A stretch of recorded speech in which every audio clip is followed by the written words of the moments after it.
Welcome to the Danny Clinkscale Reasonably Irreverent podcast.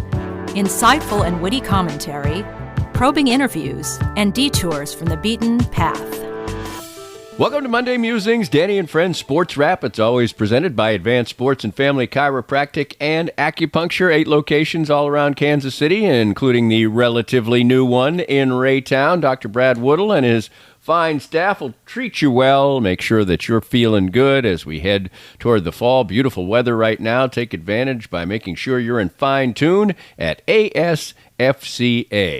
Well, the story of the weekend, okay, I know the Chiefs played and there was NFL football, etc., but the story of the weekend was a rollicking, dominating sweep by the Kansas City Royals in Cincinnati, just clobbering the Redlegs 3 straight times, and we'll visit with about that with David Lesky from Inside the Crown. He comes here every couple weeks and talks baseball, and right now, let's face it, I'm going to say it, it's the Kansas City Royals playoff spot to lose, and in fact, they've got other things in the mix too. We'll talk about all of that with David. The Chiefs did lose the preseason game, but that never really matters. Detroit kicked a field goal in the last play of the game, where a bunch of guys who aren't going to play football professionally this year probably were on the field, maybe the kicker, but anyway, they did a lot of good things. We saw good work from the offensive line, much improved work from the special teams. We'll talk about that as well. One game left against the Chicago Bears on Thursday before we get ready for regular action. Of course, all the buzz really of that game centered around Patrick Mahomes' behind-the-back pass. I'm not going to really throw any water on that. It was pretty cool, but I will talk about that and other things as well.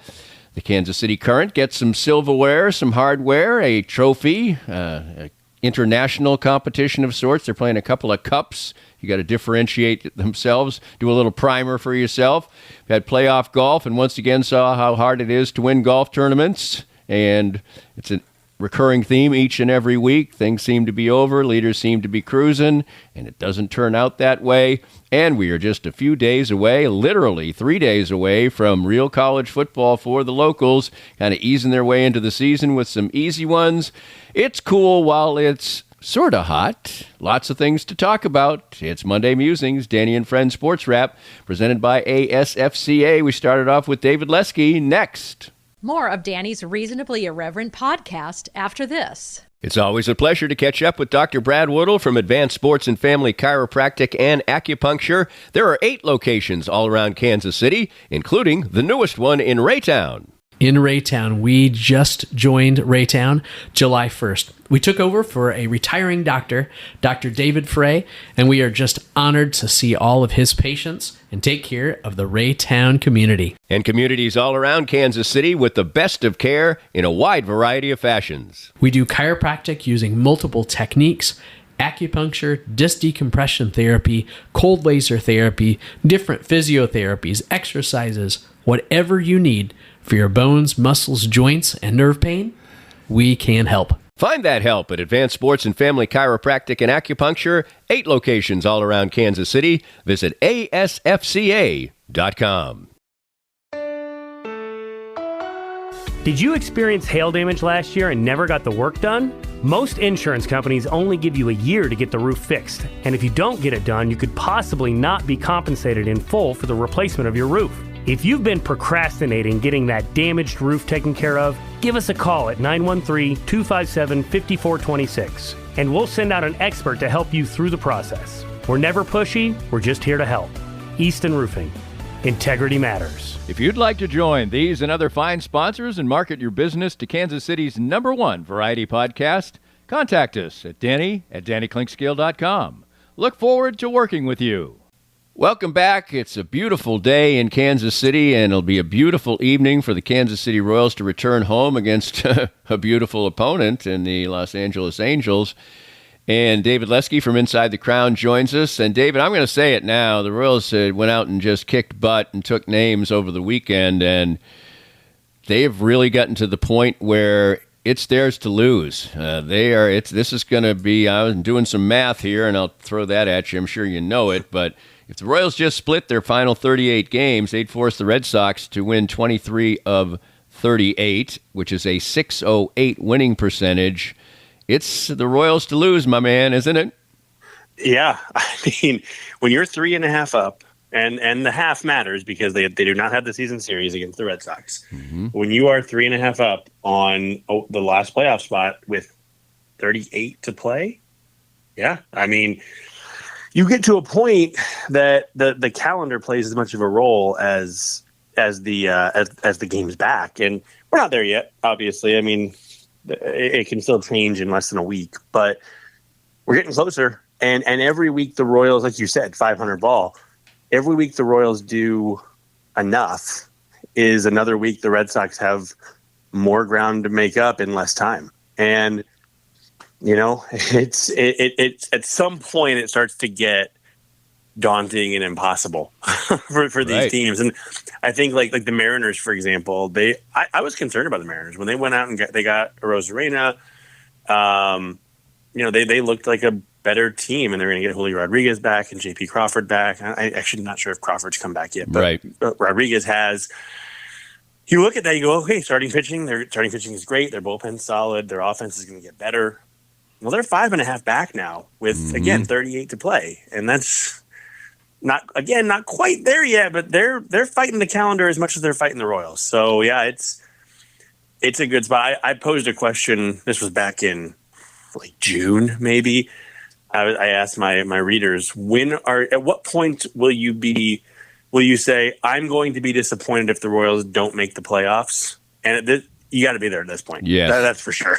Yeah, absolutely. Absolutely have to be there. And what it, I think, highlights is the fact that the Red Sox are coming to town here, not particularly, in a long time. Actually, I guess it is quite a while. But no, they're done. I thought they played the Red Sox again, but I guess they're done. They lost. Right. They lost the 4-6. Yeah, that's right. Which is a problem. That's right.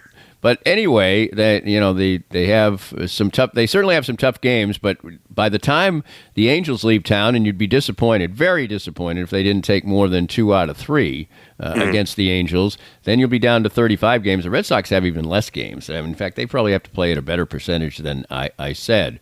But there are some tough series there. And whether they'll just be impacting the wild card or more, an upcoming 4-game series against the Indians. But I think the more to the point is the fact that the Royals have a lot of bases covered right now. Bobby Witt had a great Friday, but he didn't do much of anything much of anything. He had a hit in each game.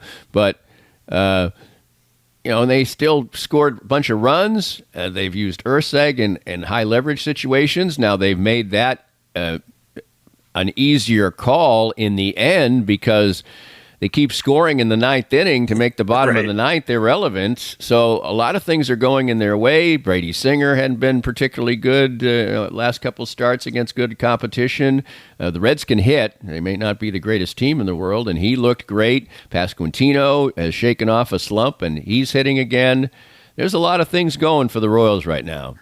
Yeah, they're in really good shape. I mean, Hunter Renfroe was 0 for 26 or something before he got a hit. Then he got a couple hits, and so he looks like he might be.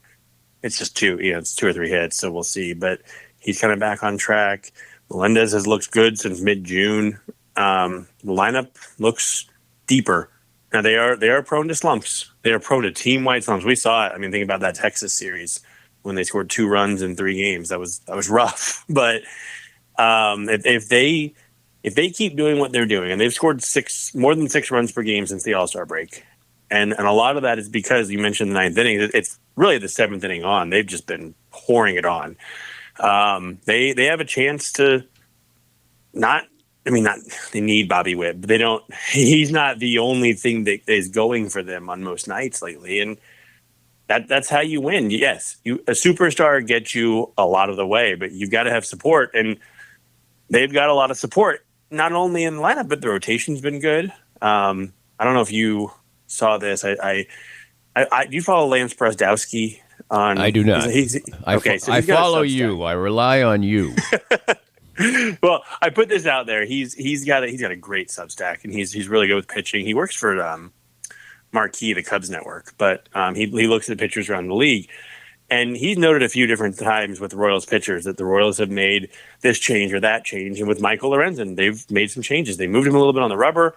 They changed some pitch usage. And we'll see. I mean, it's 3 starts, and one of them was not great. 2 of them were pretty solid. But they seem to have a really good feel on how to make pitchers better. And that's huge. That's absolutely huge. And there's no player you can acquire that's more important than being able to make multiple players better. And they're in a really, really good spot, whole roster wise right now. They certainly are. And, when Dairon Blanco was becoming a go-to star, that guy just looked like a novelty piece, and maybe he still is. Does the weekend change their outlook a little bit as a platoon guy, potentially? They just weren't playing him except to run mostly. Yeah. And then he pops up and does this. Well, first of all, he's not going to be able to use the crayon bat, so he's in trouble there. But even switched bats after he hit two home runs. He did. I know. And oh God, they were so mad at him for that. But yeah, Blanco is so interesting to me because he's older, because he came from Cuba, so he didn't get a start in the States until I think he was 25, 26, something like that. Lost the COVID year, of course. But he's been interesting. I mean, last season he put up numbers last year. I'm blanking on exactly what they were because it's been more than 12 seconds since that happened. I forgot what I had for breakfast this morning, but I just pulled up. He had a 775 OPS last year. He's not a nothing hitter. He is more of a speed guy. But if you look, he's not Terrence Gore. No.